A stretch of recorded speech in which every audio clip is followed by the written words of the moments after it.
하나님의 큰 은혜가 오늘 예배에 참석한 성도 여러분들 함께 하시기를 예수님의 이름으로 축복합니다.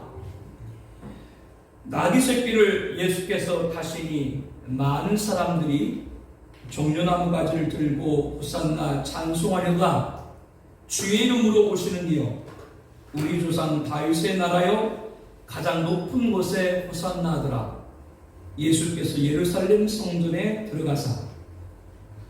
오늘은 예수님께서 나귀 새끼를 타시고 예루살렘에 입성하신 종려주일입니다. 닷새우 예수님은 십자가에 달려 죽으셨죠. 죽음의 길을 아시고도 스스로 예루살렘에 들어가셨던 것입니다. 우리를 위해서 죽으셔야 했기 때문입니다.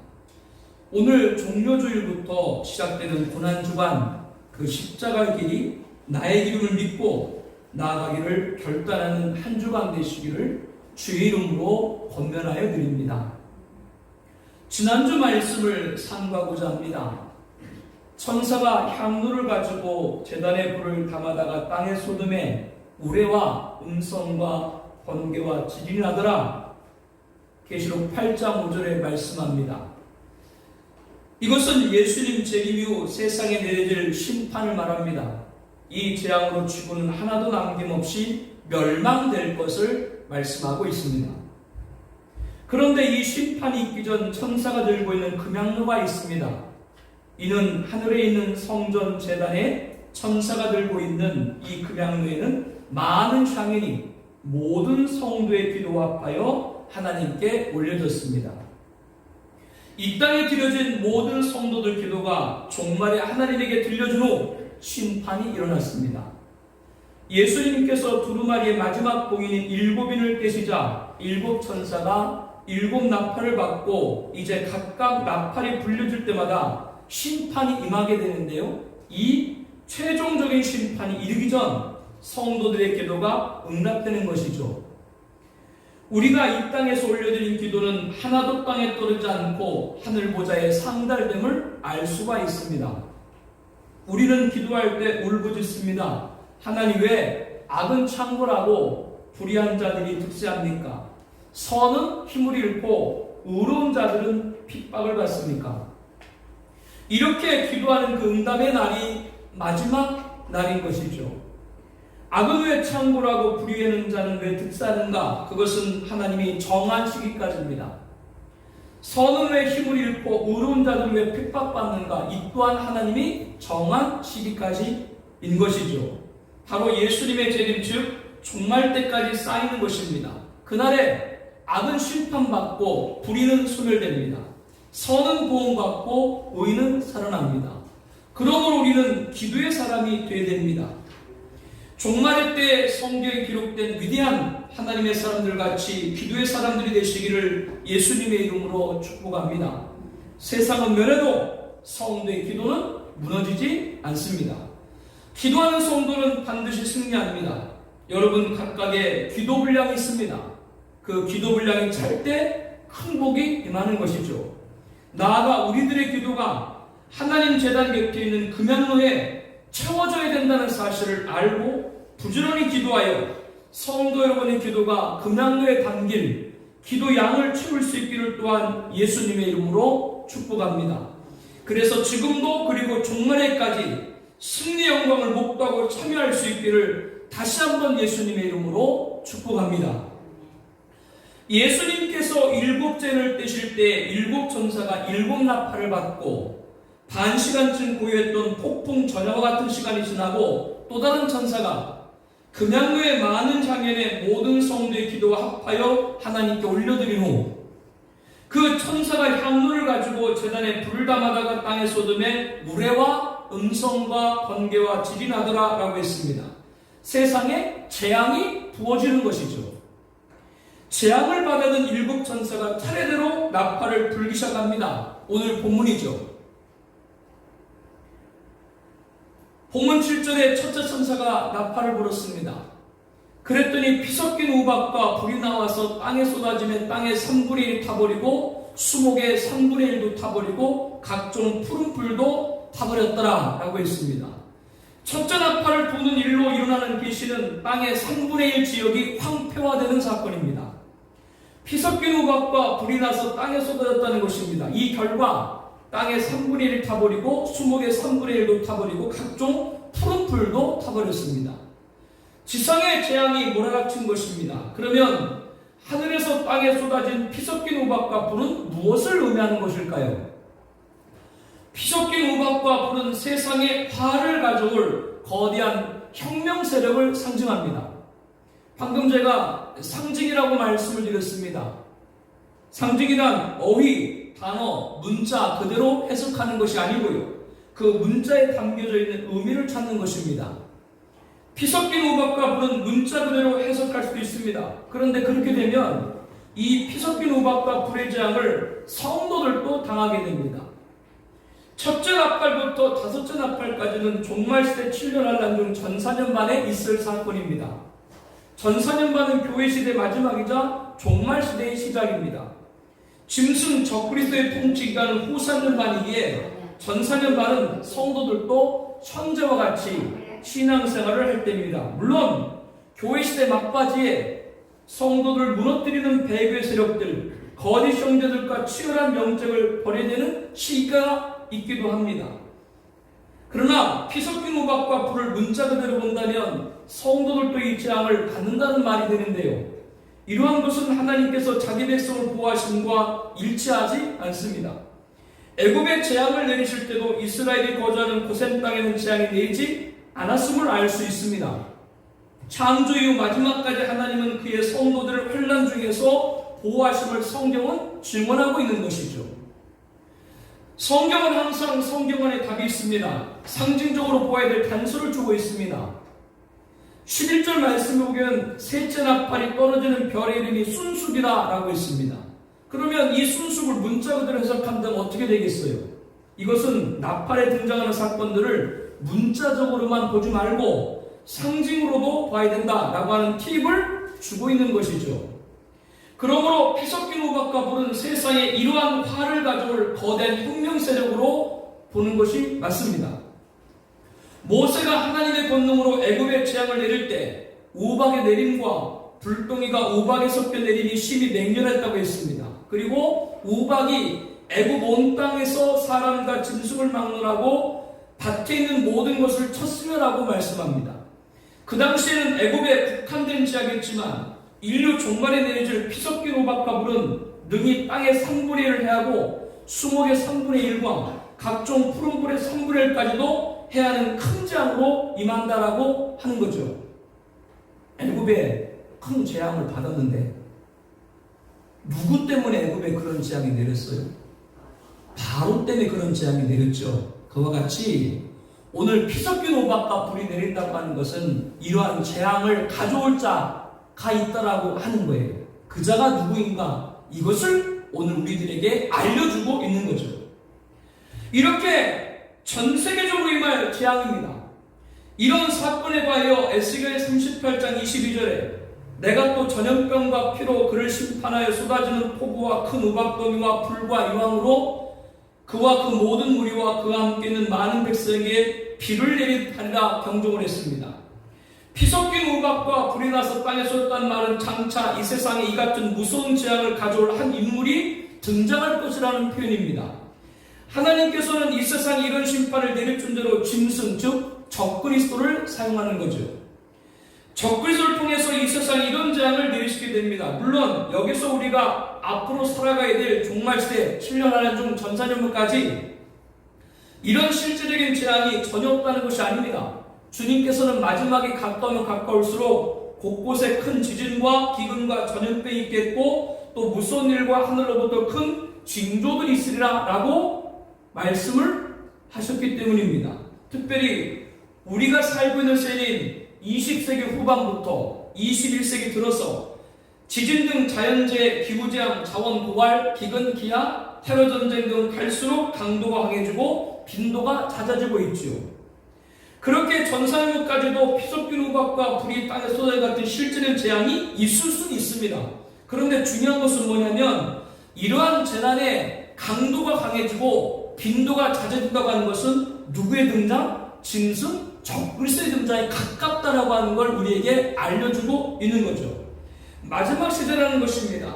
그러므로 피 섞인 우박과 불을 적그리스도가 가져오는 재앙으로 보는 것을 여러분에게 지금 말씀을 드리고 있는 겁니다. 우리가 넷째인 청한생말 탄자가 짐승 적그리스도를 배웠습니다. 이 적그리스도는 검, 흉년, 사망, 땅의 짐승으로서 죽이더라. 적그리스도가 등장하면 검, 전쟁만 아니라 흉년, 대재난 그리고 사망을 몰고 옵니다. 이 사망은 헬라 원문과 히브리 원문을 보게 되면 영병, 전염병, 온역으로 번역하고 있죠. 적그리스도의 이러한 추악함을 볼 때 오늘 본문의 첫째 나팔을 불 때 벌어지는 피 섞인 우박과 불을 적그리스도를 상징하는 볼 수 있다라고 하는 거죠. 이와 같이 첫째 나팔은 적그리스도의 등장과 그로 인한 대환란의 역사를 보여주는 것입니다. 땅이나 수목이나 푸른 풀이나 산불이라는 지역은 적그리스도로 피해 입은 전 세계적인 재앙을 가리켜주고 있습니다. 7년 환란의 주역은 적그리스도입니다.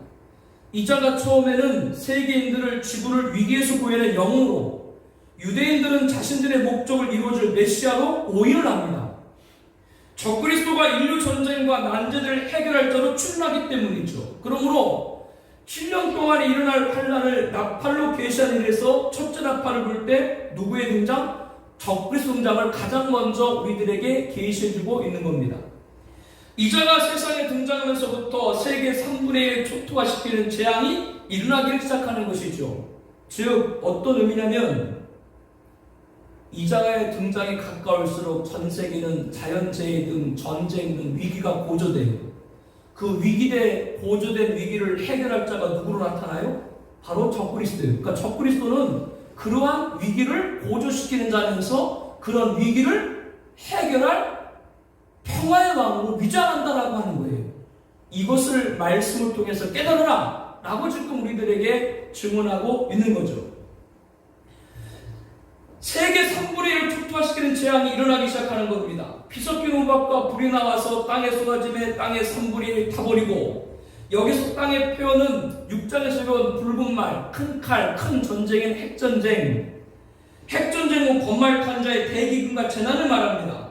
앞으로 여섯째 나팔에서도 재반복하여 자세하게 배울 것입니다. 핵전쟁은 제3차 세계대전 유브라 선전에서 피해를 보여주고 있습니다. 수목의 3분의 1로 타버리고 각종 푸른 불도 다 타버렸다. 모든 인간에게 미치는 재앙을 이렇게 표현하고 있는 겁니다. 핵전쟁으로 인해서 인류의 3분의 1이 죽는다라고 계시록 9장에 말하는데 그것과 같은 맥을 하고 있는 거죠. 이제 둘째 나팔로 이어집니다. 8절부터 9절까지 말씀을 보게 되면요, 둘째 나팔을 부니 불붙는 큰 산과 같은 것이 바다에 던져지매 라고 있습니다. 그 결과 이 세상에는 큰 재앙이 내려졌는데 그 재앙에 대하여 바다의 3분의 1이 피가 되고 바다 가운데 생명 가진 피조물들 3분의 1이 죽고 배들의 3분의 1이 깨지더라 라고 했습니다. 우리는 첫째 나팔과 둘째 나팔의 상호 공통점을 찾을 수 있습니다. 문장상 배열이나 그 표현 방식으로 보아 첫째 나팔로 등장하는 자나 둘째 나팔로 등장하는 자가 동일한 계통이라는 사실을 알 수가 있죠. 피해 지역이 똑같이 3분의 1이다 이렇게 말씀하고 있습니다. 전 세계의 큰 재앙을 일으키는 동일한 사건으로 보게 되는 것입니다. 그러므로 불붙는 큰 산 같은 것으로 등장하는 이 재앙의 세력은 누구를 말하는 것일까요? 첫째 나팔에 등장하는 세력은 피 섞인 우박과 피로 세상에 재앙을 내리는 거대한 혁명적인 무리인 짐승 적그리스도다 이렇게 말씀을 드렸습니다. 둘째 나팔은 큰 산이라고 했죠. 산은 성경에서 나라를 상징합니다. 큰 산이라고 하는 것은 강력한 나라, 여러 나라들이 연합한 연맹체를 가리킵니다. 그런데 이 큰 산에 대해서 불붙는 큰 산이라고 했습니다. 그러므로 이 큰 산은 장차 세계를 불로 멸망시킬 세력을 상징합니다. 우크라이나를 침공한 나라가 어떤 나라예요? 러시아죠. 지난 반세기 동안 러시아는 볼셰비키 혁명 이후에 공산주의로 6천만 명이 목숨을 잃었습니다. 공산주의 때문에. 가장 피해를 많이 당한 나라가 우리나라죠. 6.25 전쟁. 그와 같이 불붙는 큰 산.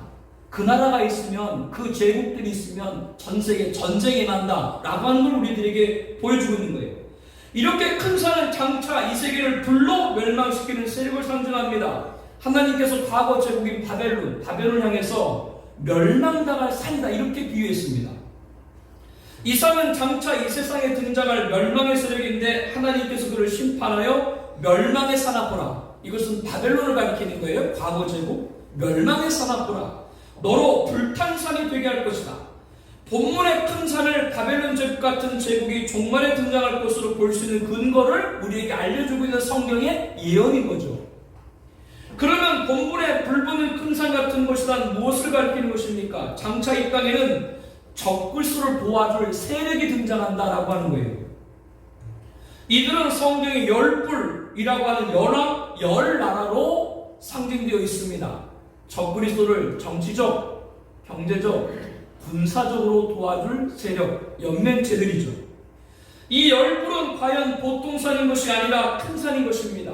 이들을 발판으로 하여 적그리스도에서 하나의 거대한 연합국가를 이룰 것이죠. 적그리스도를 도와줄 적그리스도 제국인 것입니다. 계시록 17장 12절 말씀부터 보게 되면요, 내가 보던 열불은 열왕이니 아직 나라를 얻지 못하였으나 다만 짐승과 더불어 임금처럼 한동안 권세를 받으리라. 여기 짐승은 적그리스도거든요. 열불 열왕이 짐승과 더불어서 열불 열왕이 한 뜻을 가지고 자기의 능력과 권세를 짐승에 주더라. 열불 열왕 여러 나라가 누구에게? 짐승 적그리스도에게 힘을 모아준다 라고 성경은 말씀합니다. 이렇게 열불 열왕이 한 뜻을 가지고 자기 능력과 권세를 짐승 적게 주더라. 이 짐승이 바로 누구라고요? 적그리스도요. 열불 열왕인 열나라가 적그리스도를 구성하고 적그리스도의 힘을 모아주는 것이죠. 그것이 본문의 큰 산으로 상징되어 있습니다. 열불은 그의 왕인 적그리스도의 지배가 내렸고 그 명령에 따르게 됩니다. 그리고 이 세상을 지배하는 권세를 함께 누립니다. 짐승과 더불어 임금처럼 한동안 권세를 받으리라 라고 말씀합니다. 불보는 큰 산으로 비유된 열불은 적그리스도의 등장과 더불어 세상에 그 뚜렷한 모습으로 드러날 것입니다. 지금도 그 모습이 서서히 드러나고 있죠. 그것은 나중에 공부할 때 더 자세하게 말씀을 드리겠습니다. 적그리스도 제국은 짐승 적그리스도와 함께 영화를 잠시 동안 누리지만 종국에는 적그리스도와 함께 멸망을 당하게 됩니다. 그자가 본문의 큰 산으로 기록된 것이죠. 일곱 나팔로 진행될 종말 사건은 첫째 나팔인 적그리스도 등장, 그자의 형성될 둘째 나팔인 열불 적그리스도 제국 등장으로 시작이 됩니다. 내가 보니 바다에 한 짐승이 나오는데 뿔이 열이요 머리가 일곱이라. 그 뿔에는 열 왕관이 있고 그 머리에는 신성모독하는 이름들이 있더라. 바다에서 올라오는 한 짐승은 적그리스도를 말하는데 그자 머리에 열 뿔이 있고 열 왕관이 있다. 여러 명의 왕들이 적그리스도와 함께 움직인다. 이거를 계시하고 있는 것이죠. 이자가 바로 본문의 둘째 나팔인 열불 열왕 열나라 적그리스도 제국을 가리킵니다. 이자의 등장하여 세상에 무서운 재앙을 내리게 되는 것이죠. 둘째 나팔을 불 때 불붙는 큰 산 같은 것이 바다에 던져졌다라고 했습니다. 바다는 혼란한 세상을 표현하는 것입니다. 영적으로 바다는 세상을 상징하고 악을 상징해요. 그래서 꿈에도 바다가 나타나면 그 별로 좋은 꿈이 아니에요. 아름다운 산, 그런 산이 나타나면 그건 좋은 그런 뜻인데 이 바다가 나오는 것은 별로 좋은 뜻이 아닙니다. 그리고 방금 말씀드린 것도 적그리스도가 어디서 올라와요? 바다에서 올라왔다고 성경은 증언하고 있죠. 이 불붙는 큰 산과 같은 것이 바다에 던져지면 어떤 피해가 왔습니까? 바다의 3분의 1이 파괴되고 바다 가운데 생명 가진 피조물들 3분의 1이 죽게 되고 배들의 3분의 1이 깨지더라. 바다의 3분의 1이 피가 됐다라고 하는 것은 온 세계가 살육과 살상으로 피바다처럼 변할 것이다 라고 하는 겁니다. 제3차 세계대전, 유보레전쟁, 핵전쟁은 전 세계 인구 3분의 1이 죽게 됐죠. 바로 적그리스도를 따른 열불, 열왕 적그리스도 제국이 벌이는 전쟁입니다. 북한에서 우리 초등학교 때 어릴 때 했던 뭐라고 그러죠? 여러 가지 모양 붙여가지고 무슨 게임이라고 그래요? 공산주의는 지금도 그걸 체제선전에 말하는데 북한에서 제일 유명한 그런 마스 게임의 제일 유명한 것이 뭐예요? 피바다예요. 피바다를 상징하는, 그러니까 전쟁을 몰고 오는 것이죠. 이렇게 바로 이 적그리스도와 그를 따른 적그 제국에서 이 세상이 피바다를 이룰 것을 말씀하고 있습니다. 다음에 바다 가운데 생명 가진 피조물들의 3분의 1 죽는다고 했습니다. 바다의 3분의 1 피가 됐다는 것은 그 결과를 말하는 것이고, 바다 가운데 피조물들의 3분의 1 죽는다고 하는 그 원인이죠. 피조물들이 죽으니까 피바다가 된다라고 하는 뜻입니다. 이 같은 재앙을 의미하는 겁니다. 배들의 3분의 1 깨진다고 했습니다. 배는 바다의 교통수단입니다. 이 같은 피해는 온 세상의 교통수단이 마비돼서 발이 묶인 상태를 말하죠. 전쟁의 재앙은 온 세계 교통망을 완전히 마비시켜버리는 것이죠. 지난 2년 동안 코로나 팬데믹으로 각국의 공항이 봉쇄되면서 여객기 운행이 중단되고 하늘길이 봉쇄됐죠. 그와 같이 마지막 때는 바닷길도 다 봉쇄된다. 이 세상의 참혹한 전쟁 후에 폐허의 모습을 말씀합니다.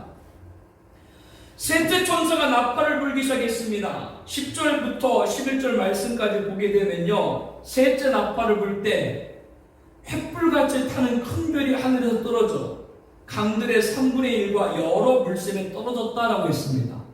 횃불같이 타는 큰 별이 무엇인가? 에 대해서 답을 주고 있습니다. 항상 성경은 성경으로 해석을 해야 됩니다. 이 별의 이름은 순숙이라고 했습니다. 계시록에서 별이란 단어는 교회 사자인 경우와 사탄인 경우 해당합니다. 그러므로 이곳에서 말씀해주고 있는 별에 대해서 자칫하면 사탄으로 해석하기 쉽습니다. 그러나 이곳에서는 그 별 이름을 순숙이다라고 명시해주고 있죠. 그 별이 사탄인 것이 아니라 사탄이 보낸 악한 사상을 말합니다. 하나님의 말씀을 버리고 마음이 강팍함으로 허탄한 우상을 섬겼던 이스라엘을 향해서 쑥물을 먹이며 독한 물을 마시게 한다라고 경중했죠. 이와 같이 성경에는 하나님을 떠난 우상을 섬기는 자들에게 무엇을 먹였다? 쑥물을 먹였다. 이와 같이 성경은 말씀하고 있다라고 하는 겁니다. 그러므로 순숙은 사람의 생명을 죽이는 사악한 사상으로 이 쑥물을 먹으면 사탄의 사상에 물들게 되는 겁니다. 하나님께서는 이미 세속화된 교회와 하늘까지 사고친 죄악으로 멸망받게 될 이 세상에 사탄을 통해서 사악한 사상을 보내서 영적인 흑암을 초래하게 하는 거죠. 지금도 순숙 악한 사상의 교회를 어지럽히고 있습니다. 한 예를 말씀드릴게요. 악한 사상이라고 하니까 그것이 무슨 겉으로 듣기에 안 좋은 얘기처럼 들리는데 아니, 아주 교묘해요. 교활해요. 지옥이 없다라고 말하는 분들이 있습니다. 세상 사람들 말이 아니고요, 교회에서도 그것도 평신도가 아니고 목회자 가운데 그런 말을 하는 분들이 계십니다. 성도 여러분, 지옥이 없습니까? 그들은 사랑의 하나님께서 어떻게 지옥을 만드시겠느냐라고 말합니다. 인간적인 면에서 설득력 있게 보입니다. 심지어는 천국도 없다라고 말합니다. 지금 이 세상이 앞으로 평화로워질 것이고 그런 세상이 천국일 것이다. 우리가 교육을 잘하고 인권운동을 잘하고 민주화를 잘 이루고 이 세상을 복지국가 만들면 이 세상이 천국 될 거다. 여러분이 보기엔 이 세상이 천국 될 것 같아요? 지옥 될 것 같아요? 앞으로 볼 때. 왜 꿀먹은 벙어리예요? 네. 지옥에서 인간의 힘으로 이 세상에 평화를 이룬다? 이게 다 악한 사상인 거예요. 청량리에 있는 한 고등학교인데요.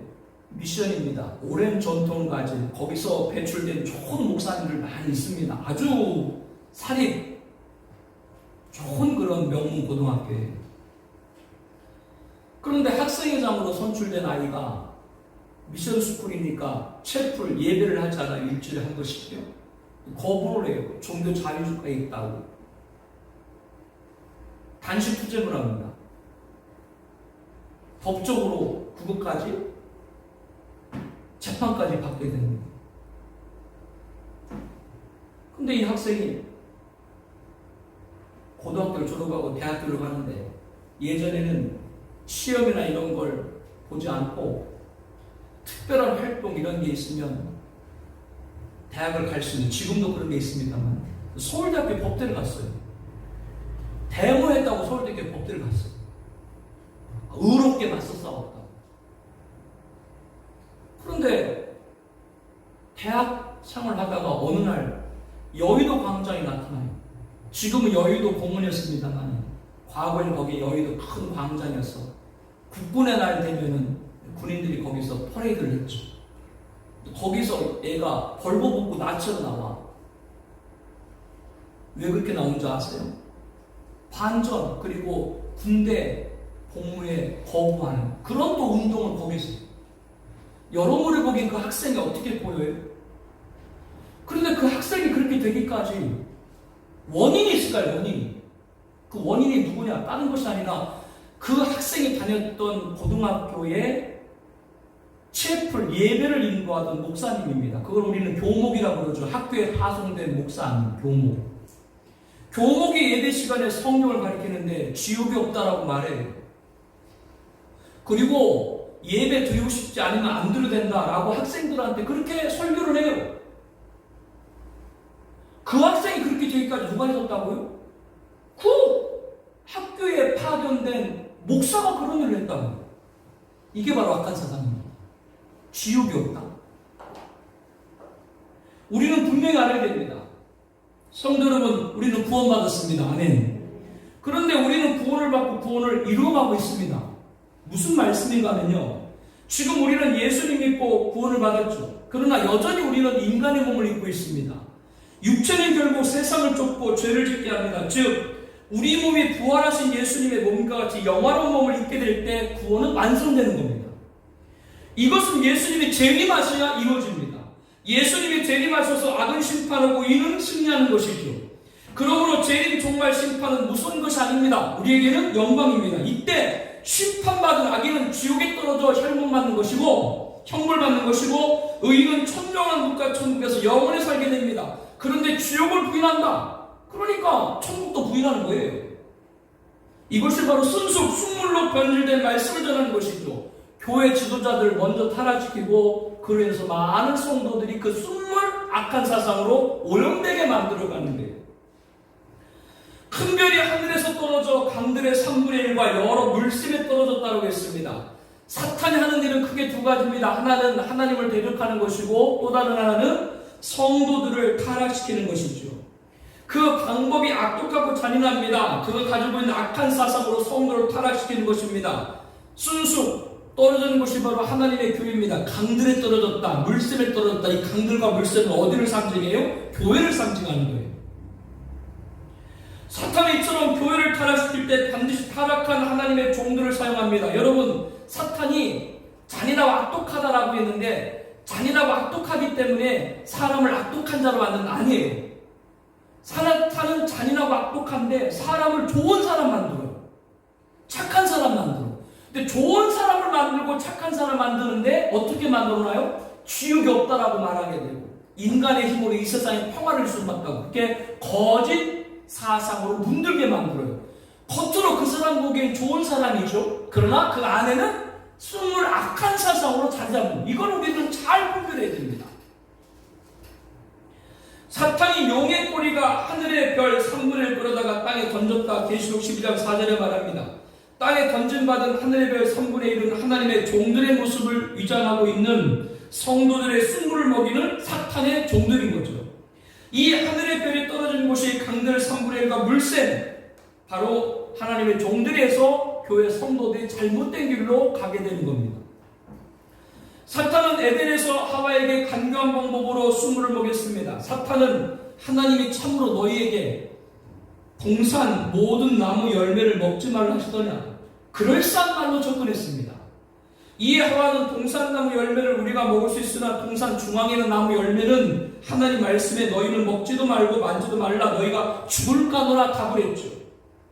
그러나 사탄은 너희가 결코 죽지 아니하리라, 너희가 그것을 먹는 날에는 너희 눈이 밝아져 하나님과 같이 되어 선악을 알 줄 하나님의 아심이란 말로 하나님의 말씀을 숭물로 변질시켜가지고 그것을 마시겠죠. 그래서 아담과 하와가 영적 생명을 죽게 되는데 성공을 하게 됩니다.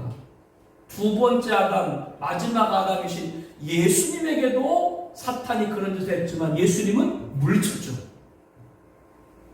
오늘 우리들은 그 예수 이름으로 순수 악한 사상을 물리쳐야 될 줄로 믿습니다. 지금 우리 주변에는 이 같은 숙물로 인해서 하나님의 자기 피로 사신 교회를 공격하는 일들이 많이 있습니다. 그 하나는 우리가 천주교라 부르는 로마 캐톨릭입니다.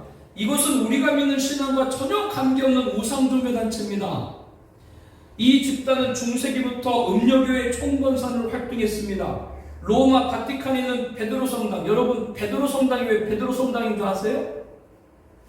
베드로의 유해를 모셨기 때문에 베드로 성당이에요. 1년에 한 번씩 베드로의 해골을 꺼내. 그게 베드로의 해골인지 아닌지 전 잘 모르겠어요. 1년에 한 번씩 베드로의 해골을 꺼내가지고 교황이 거기다 입 맞춰. 어떻게 하자는 거예요? 어떻게 해골에다 입 맞추면? 그게 거룩한 거래요. 그거 하나만 봐도 카톨릭이 어떤 곳이다 우리에게 보여줄 단점이 내인 거예요. 여기와 우리 교회는 아무 관계 없어요. 그런데 종교 다원주의, 세계 모든 교회를 하나로 통합하려고 하는 시도가 우리 교회 안에 있게 생겨요. 그게 바로 WCC입니다. 우리나라에는 교회협의인데 교회협의가 아니죠. 종교협의죠. 왜? 모든 종교의 구원이 있다고 인정하니까요. 그래서 전 세계 정치와 하나로 움직이는 거대한 종교단체를 만들려고 합니다. 로마 카톨릭 같은 종교단체와 우적인 손질을 보내고 유대를 꾀하고 이제는 불교는 물론이고 이슬람까지도 형제다라고 부르기를 주저하지 않습니다. 이들 종교기구들이 어떻게 하나의 음료교회의 통일된 모습으로 보이며 나타나는 문제는 아직도 비밀에 있습니다. 그러나 셋째 나팔이 불 때 하늘에서 햇불같이 타는 큰 별로 삼킨 숙물인 적글 사상이 강들의 3분의 1과 물샘에 떨어질 때 급속도로 하나의 거대한 통합체를 이루어 그들 모습이 드러나게 될 겁니다. 이 같은 숙물을 이룰 인물은 신인즉 타락한 하나님의 종들입니다. 사탄의 미혹을 받은 수많은 하나님의 종들이 주축이 되어서 교회의 음료화를 만들어가는 거죠. 이들에 의해서 적그리스도는 새로운 메시아로 증거될 것이고 그를 옹호하고 증거하는 일에 이들이 주역이 될 겁니다. 이렇게 셋째 나팔은 숙물, 음료의 등장과 교회 지도자의 타락을 일컫습니다. 계시록에 보게 되면 두 선지자가 나와요. 하나는 종말 시대인 7년 한란 중 전사년 반 예언사역을 감당해서 성도들로 진리로 무장시킬 14만 4천 두 증인을 두 선지자라고 말하고 있고요. 또 하나는 땅에서 올라오는 어린 양 같은데 입은 용처럼 말을 해요. 마귀 말을 하는 거죠. 많은 사람을 미혹하는 거짓 선자. 이렇게 성경에는 두 부류의 선자가 등장합니다. 종말의 예언 사역으로 하나님 교회를 진리 말씀으로 지키는 하나님의 종들인 14만 4천 두 증인 두 선자는 순교를 당합니다. 끝내 순교의 제물이 되는 것이죠. 그러나 음료인 거짓 선자는 사탄의 권세와 능력으로 세상을 미혹해요. 사람들은 그들의 등장을 환영할 것입니다. 그러나 이들은 그 마지막에 짐승 적글서와 함께 비참한 최후를 맞이할 수밖에 없게 되는 거죠. 넷째 천사가 나팔을 부니 넷째 천사의 나팔은 셋째 나팔과 연결된 계시입니다. 이 넷째 나팔은 셋째 나팔로 인한 결과라고 말할 수 있습니다. 해 3분의 1이 타격을 받았다라고 말합니다. 해라고 하는 것은 하나님의 교회를 상징합니다. 그래서 계시록 12장 1절에 보게 되면 하나님의 교회를 해를 못 입은 교회 그렇게 말하죠. 그런데 이 하나님의 은혜를 떠난 교회들 바로 배교한 교회들인데 이들이 쑥물로 인해서 3분의 1이 타격을 받는다라고 말합니다. 마지막 때가 되면 교회 가운데 3분의 1이 배각이 된다. 그렇게 성경은 예언하고 있는 거예요. 셋째 나팔이 부는 날 이 쑥물이 강들의 3분의 1과 물샘에 떨어지게 될 겁니다. 그때 세상에 있는 배교에게는 급속도로 타락해서 쑥물로 벌어지게 되는 것이죠. 이 나팔로 달과 별들의 3분의 1 타격을 받았다고 했습니다. 다른 교회 성도를 비유적으로 상징하는 말이고 별들은 하나님의 종들을 말합니다. 하나님의 종들이 타락한 사탄의 미혹을 받은 하늘의 별 3분의 1의 물이 나오고 그로 인해서 많은 성도들이 배교로 빠지게 됩니다. 마지막에 교회는 세속화되고 진리에서 떠나게 되고 배교하는 일이 일반화가 되어가는 거예요. 여기서 주목해야 돼요. 일반화가 돼요. 배우고 배운 사람, 지성이라고 일컫는 사람일수록 하나님을 부인합니다. 절대자를 부인합니다. 이게 지성이라는 얘기예요. 그 사람들이 TV에 나와가지고 무슨 지식이다. 무슨 명사들하고 강사라고 하면서 얘기하고 있죠. 사람들로 알고 뭐요? 하나님을 떠나게 하는 거예요.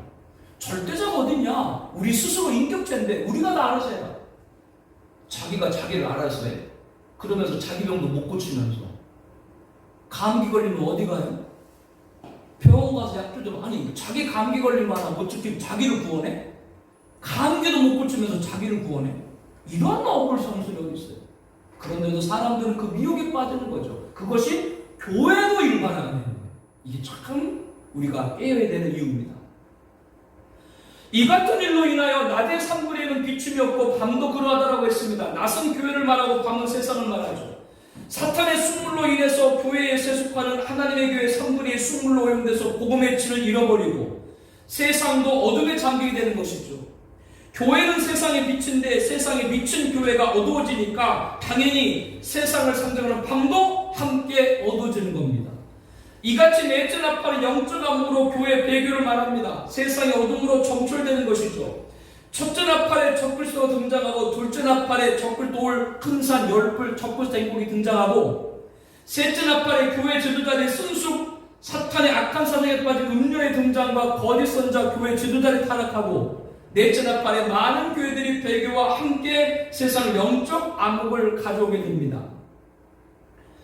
네 나팔은 인류 종말에 이뤘다고 하는 신호를 보여주는 사건 같은 맥락으로 적그리스도 등장과 음료 세력의 등장을 가리킵니다. 이 네 나팔은 둘로 구분돼서 서로 다른 사건 나눠져 있죠. 첫째 나팔, 둘째 나팔은 이 세상에 거대 혁명 세력 등장한 짐승 적그리스도와 열불 적그리스도 제국의 모습을 보여주고 셋째 나팔과 넷째 나팔은 순수 변질된 복음 악한 사상으로 그거를 전하는 음료 교회와 그들을 통해 타락한 교회의 영적 피해 모습을 보여줍니다. 전자는 후사년간 42달 동안 세상을 지배할 독재자 모습 등장하고 후자는 오늘날 그리고 전사년간까지 세계의 영적 암흑을 초래할 음료 모습으로 등장합니다. 이 네 나팔은 그들이 세상에 등장하는 모습을 보여주고 있고 그것이 지금 점점점 가시화되고 있죠. 첫째 나팔을 불리한 적그리스도가 가시적으로 세상에 나타날 것입니다. 그렇다고 7년 환란이 아직은 이른 것이 아니에요. 적그리스도는 7년 환란 전에 일어나 세계 평화를 위한 한일 언약 7년 평화 조약을 이룰 겁니다. 그때 이제 7년 환란이 시작되는 것이죠. 이런 과정 때가 첫째 나팔을 불 때입니다. 그리고 적그리스도는 큰 산 열불 곧 열불 형성하여 적그제국을 세우고 자신의 휘하에 거느리고 활동하게 할 것이죠. 이 큰 산 열불의 등장이 둘째 나팔로 나타나는 겁니다. 그리고 셋째 나팔이 불려지죠. 첫째 나팔인 적그리스도와 둘째 나팔인 큰 산이 열불 바로 적그제국 옹호할 자들인 종교 지도자들입니다. 대통령 선거가 마치고 당선인이 새로 나왔죠. 목사님들이 개개인으로 자기들의 의견을 표시할 수 있지만 목사님들 전체적인 힘을 모아가지고 특정 후보를 지지하고 그 후보가 세워지면 그 후보 세워진 분을 축복하고 기도하는 것, 이거는 조심해야 됩니다. 우리 역사 가운데 피로 정권을 잡은 분들이 있습니다. 탱크로, 총으로, 무력으로 사람들을 쓰러뜨려가 정권을 잡았어요. 그 정권을 잡은 사람한테 목사 가서 축복을 해요? 왜 축복을 하는데 거기로 가서? 이러한 일들은 마지막 때 자칫 잘못하면 적그리스도를 옹호하는 자들이 있는 거예요. 이 세상 정치와 잘 우리들이 심각하게 신앙적인 부분을 분별해야 됩니다. 그래서 오늘 셋째 나팔과 넷째 나팔은 타락한 교회 지도자와 그로 인해서 영적 암흑의 교회의 모습을 우리들에게 경종해주고 있는 것이죠. 이렇게 주의 종들을 타락시키고 적그리스도를 따르게 하고 넷째 나팔에 많은 교회들이 배교에 빠져 전 세계 영적 암흑이 도래되는 일들이 지금 점점 우리에 가까이 오고 있습니다. 우리는 나팔 소리에 귀를 기울여야 됩니다. 즉 지금 시대에 사탄이 어떻게 교회를 공격하는지를 알아야 돼요. 자꾸 신앙과 헌신과 예배를 허물어 가고 있는데 이거를 우리는 잘 이기고 나가야 됩니다. 순물! 목사가 제일 먼저 타겟이에요. 왜? 순물을 먹이게 되면 교회 전체가 타락하기 때문이죠. 목회자는 때를 따라서 양식을 나눠주는 충성되고 지혜로운 종이 되어야 됩니다. 그리고 나팔소 날 때 지금이 어떤 시대인지 바로 알고 하나님 말씀인 계시록의 뜻을 따라서 성도를 신부로 단장해야 됩니다. 신부로 단장하는 것은 다른 것이 아니라 신앙 권신과 예배에서 자꾸 멀어져 가려고 하는 걸 회개하고 하나님께로 돌아오는 거예요. 우리들의 구원자는 예수 한 분밖에 없는 줄로 믿습니다. 이 믿음을 가지고 나가는, 그것이 오늘 종려줄 십자가로 나가는 저와 여러분들의 신앙이 되어야 하겠습니다. 우크라이나 전쟁이 계속되고 있죠. 침략국 러시아에 맞서서 미국인 동맹을 여러 제대로 압박을 가하고 있습니다. 푸틴은 핵전쟁을 언급하고 있죠. 이것이 핵전쟁 제3차 세계대전으로 확전될 걸로 보지는 않습니다. 아직 때가 이르지 않았기 때문이죠. 그러나 전 세계 전쟁의 위기와 함께 계속되는 자연재해, 기후재앙, 자원고갈, 기근기아, 테러 분쟁, 위기가 고조되는 것, 이 모든 사태를 일거타결할 누구든지 가깝다? 적그든지 가깝다라고 하는 거예요. 교회 밀어닥치고는 배교 쓰나미는 종교적으로도 누구의 길을? 적그의 길을 지금 예언하고 있는 거예요. 바로 첫째 나팔 소리가 들려날 임박한 겁니다. 또한 적그리스도를 도와줄 열불, 적그 제국, 둘째 나팔도 불려줄 때가 가까이 온 거죠. 적그리 등장해서 평화조약, 이 종말시대는 7년 안에 시작입니다. 마지막 시대 신앙하는 성도들이 그 어느 때보다도 경각해야 됩니다. 예수님은 너희는 장차올 이 모든 일을 능히 피하고 인자 앞에서도 항상 기도하며 깨어있으라 라고 하셨습니다. 이 시간 우리 함께 통성으로 기도하기 원합니다. 함께 우리 기도 제목을 봐주세요.